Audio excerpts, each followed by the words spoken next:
नहीं लेना उम्मीद इकबाल अपने इश्क वीरा से, नहीं लेना उम्मीद इकबाल अपने इश्क वीरा से, जरा दम हो तो ये मिट्टी बड़ी ज़रख़ेज़ है साक़ी। मोहतरम हज़रात, इस्लाम आया तो अपने साथ एक निज़ाम भी लेकर आया।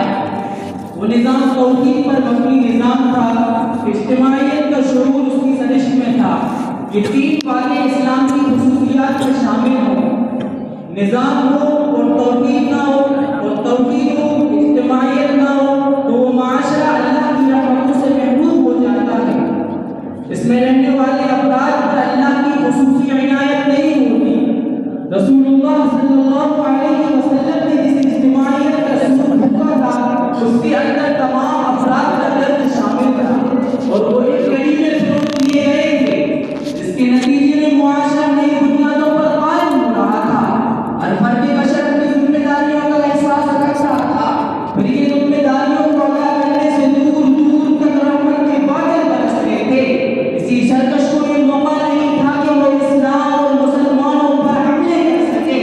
उसकी सबसे बड़ी मिसाल मक्का और मदीने की जिंदगी थी कि वहाँ एक औरत मकाम सना से नजर मौत तक पैदल सोना उछालती हुई सफर करती थी, और उसको किसी लुटेरे और कज़्ज़ाब का डर नहीं होता था। हर तरफ अमन व अमान था। अल्लाह के रसूल सल्लल्लाहु अलैहि वसल्लम की तरबियत याफ्ता सहाबा किराम अपनी पूरी जिम्मेदारियों के साथ जिंदगी गुजारते थे। मोहतरम हज़रात, ये इस मिसाली मुआशरे का नज़ारा है जो मैंने आपके सामने पेश किया है। आज भी इस्लाम के मानने वाले मुसलमान और खास तौर से उलमाए किराम अपनी जिम्मेदारियों को एहसास करने में लग जाएं, तो वही रहमत को हमें हर तरफ दिखाई देगी। लेकिन मैं बड़े अफसोस के साथ कहना चाहता हूँ कि माजी करीम, लेकिन मैं बड़े अफसोस के साथ कहना चाहता हूँ कि जब हमारे उलमा छोटी छोटी बातों पर लड़ते ही, एक दूसरे के खिलाफ फतवे जारी करते ही, अपनी जबानों पर दूसरे उलमा के लिए फासिकों फाजिल के गंदे अल्फाज होते ही अपने को सही और दूसरे को गलत समझते हैं, तो फिर रहमत की हवाएं कैसे चलेंगी? अल्लाह ताला उनके लिए इज्जत और सरबलंदी के फैसले क्यों करेगा? अभी माजी करीब में मैंने देवबंद में हदीस के खिलाफ फतवे जारी किए। तबलीगी जमात ने जमात इस्लामी के उलमा पर लानत की बारिश कर दी। जमीयत उलमा ने मुस्लिम परस्तिल्लाह से हटकर अपनी ढेरी मस्जिद बनाया। अभी माजी करीब में मैंने देवबंद में हदीस के खिलाफ फतवे जारी किए। तबलीगी जमात ने जमात इस्लामी के उलमा पर लानत की बारिश कर दी। जमीयत उलमा ने मुस्लिम परस्तिल्लाह से हटकर अपनी ढेरी मस्जिद बनाई। दूसरी तरफ बरेलवी फतवे ने तमाम उलमा पर तकफीर व तफसील के अल्फाज तिलावत किए।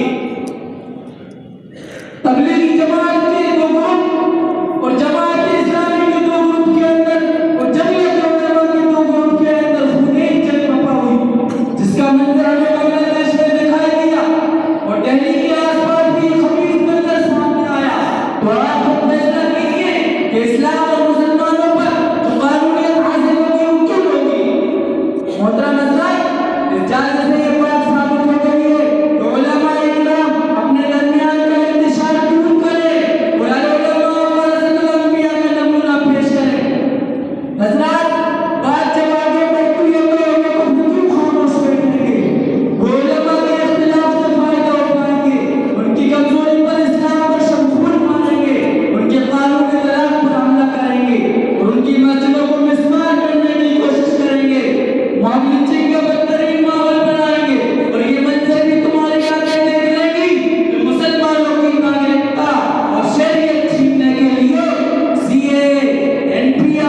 अब तो मुसलमानों की रहनुमाई का कोई सवाल नहीं है।